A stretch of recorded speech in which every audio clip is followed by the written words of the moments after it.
Hey, how are you all? It's Wanda here again, sharing creative crone wisdom. How are you all?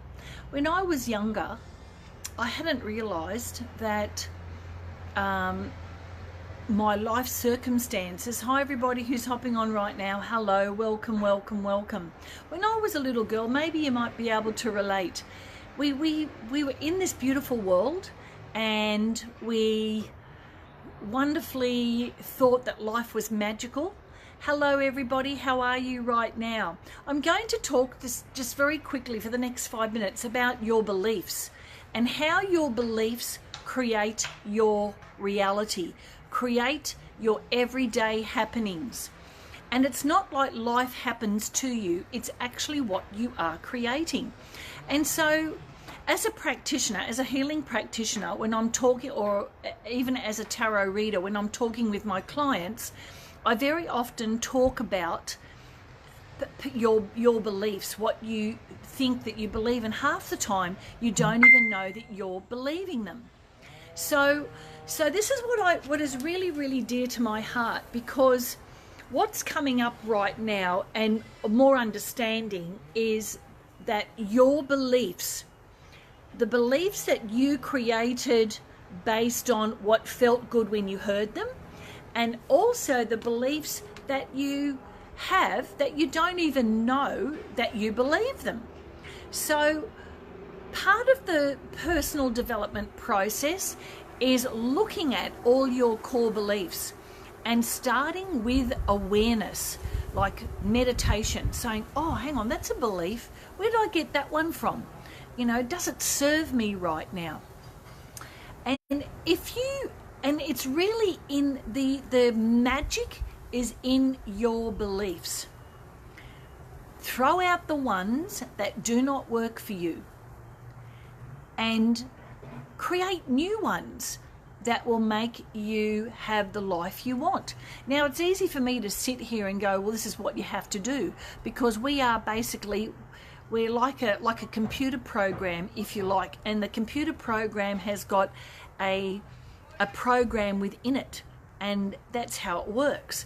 And when you want to put a new program that's a bit more upgraded into it, they're not compatible, you see.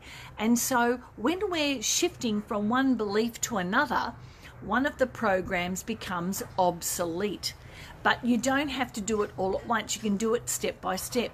So in my healing journey, as I've been, in the last 12 months, I'll talk about more. I just want to share with you my perspective on things. See, when I was younger and I was very much a spiritual person and working and listening in that spiritual area, being a healer and a tarot reader, that's unavoidable. But a lot of the time there was this phrase that people would say, and they would say, go within. And I'd go, okay, so my going within would be something like this. Okay, so what is my belief about that? What do I believe about that? And I really didn't know how to analyze it, or I didn't know how to get rid of it. I didn't know that I could program it. And unless something like tragic or something emotionally devastating happened to me, that's when like a shift would happen. Am I making sense here? But now, with the understanding that we have about our beliefs, how strong they are, they're like an octopus with tentacles. If you can imagine a belief like that, and those beliefs run your life. They run your life based on your life experiences, right? Because let's face it, Mum and Dad had the wisdom, and they sort of knew,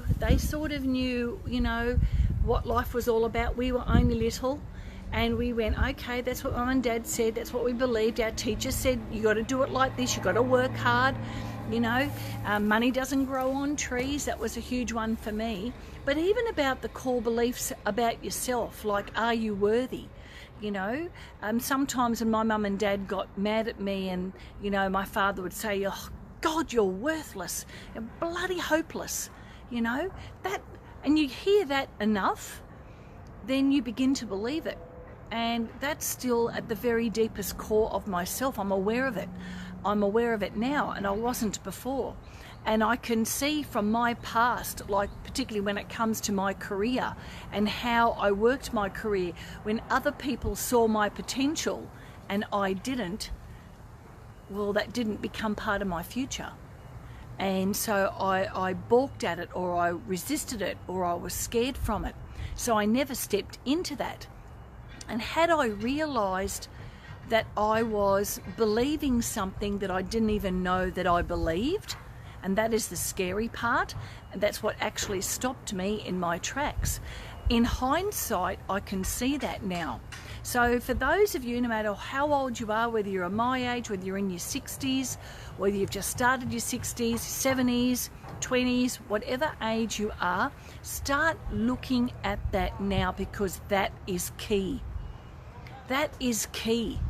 And I wish in one way that I was still a young teacher with the wisdom that I have now, because I tell you what, I'd be sharing this with my students.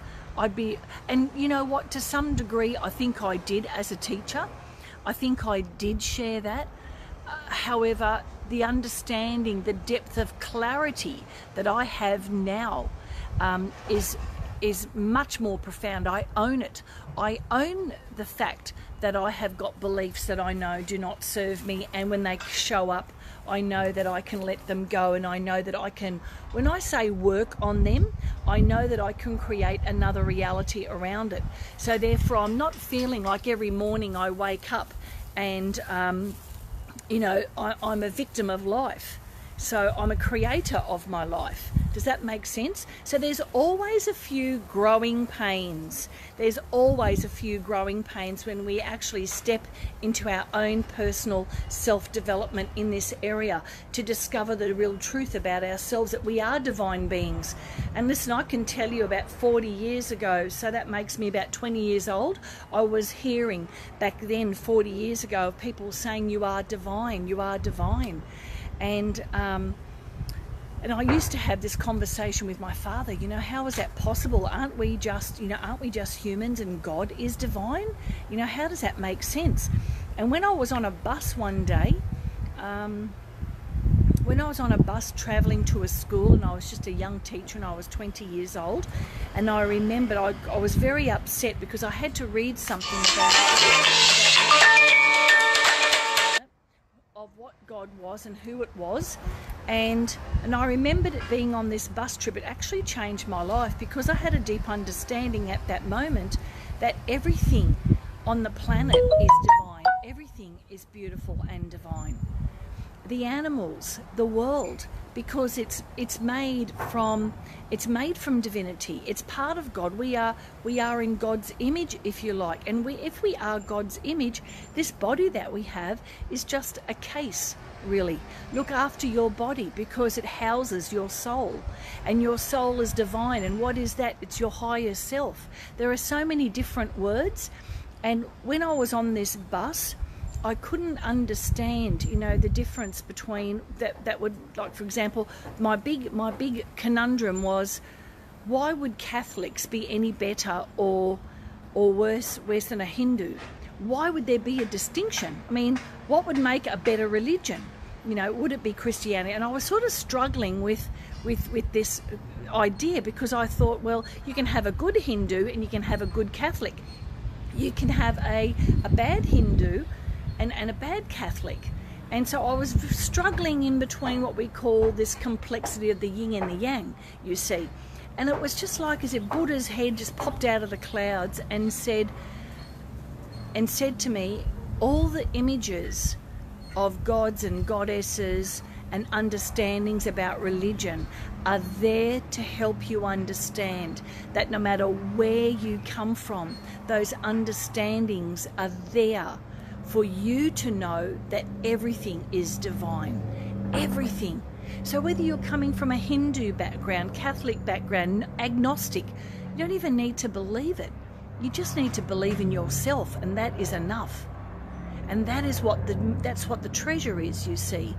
So when I understood that, the image of Buddha was the same as the image of Jesus. It's the same energy. It is a way of getting people to come to their own center, to their own ascension, to their own divine beingness. And that's what they're in place for. And once I understood that, oh wow, I can remember, like, I felt amazing for 2 weeks. I was literally in bliss. I felt like I had received the wisdom of the universe. In actual fact, I did, because that is the truth. You know, it doesn't matter whether you call the spirit God, whether you call it Jesus, Buddha, whatever you want to call it. It means that it's a spark of that divine energy, just like you. So my name is Wanda, and there will be Irenas out there, and there'll be Colleens out there, and there'll be Eves out there. Hi, Eve, by the way. And there'll be Janets out there, and Peters out there, and Jeffreys out there. And they're just sparks. They're just little labels of the same spark. And that is what we all hold within ourselves. I hope that makes some sense. So to start your journey, and here is my creative crone wisdom for today. To start your journey, look at your beliefs. What do you believe about relationships? What are your beliefs in that? What are your beliefs about money? What are your beliefs about your own abundance? What are your beliefs about who you're meant to be in the world? And is that really true? Do you love what you do? Or are you yearning for something more? Start as simple as that. And you'll hear yourself talking your beliefs every minute. So inside that, my beautiful friends, for today, comment below if you're still on and say, you know, tell me one belief that you know that doesn't work for you. Because when you comment on the comments, other people read it and they go, oh yeah, that's my belief. Oh, that's only a belief. And if it doesn't serve you, if it doesn't make you happy, if it doesn't give you that sense of peace, if it doesn't give you that love, if it doesn't give you that warm and fuzzy feeling, let it go. Because it doesn't really work for you at all, and you don't need to uphold that. What you could be carrying are the beliefs that you have from your mum, your dad, your nana, your uncle, your aunt, from teachers and society. And start finding your own beliefs. What do you believe in? What's true for you? And that means one thing, guys. It means stepping away. It means stepping away from the cow's ass in front of you. Step out of the line. Step out of the queue. Are you game to do that? To step out of the queue and walk your own mile your way. It doesn't matter if it's the longer journey, because you're going to get there your way, and that is perfect. Everything is perfect. You don't need to do it my way. You don't need to do it any other way but your own. And that's the first step. What are your beliefs? Anyway, I'm going to create a Facebook group, and it's going to be called The Creative Crone, Musings of the Creative Crone. Now, do you have to be a creative crone to join? Absolutely not. But it's sort of a space where I'm going to be sharing all these wisdoms, but also sharing questions. And it's like a forum for questions and exploring the answers, not looking for that one gold diamond, because when you find those gold nuggets, they'll be true for you. They may not be true for anybody else, but that's okay too. I hope that makes sense. So you can probably have a look at my Facebook page in the coming week, where I'm going to be putting that up there, that closed group, where I'm going to be talking about these musings, and you're most welcome to join me. Anyway, look at your core beliefs, guys. Thank you for listening, and share your wisdom here. Share it. Share your wisdom. You've all got a story to tell. You've all got beauty within you to share with others. You are such a divine being. So guys, I'll talk to you later. Lots of love to you all. Big fat kiss. Watch this. With no spit, of course. And I will see you again over the weekend, hopefully sharing some more lovely wisdoms with you. In the meantime, have a really great day. Bye.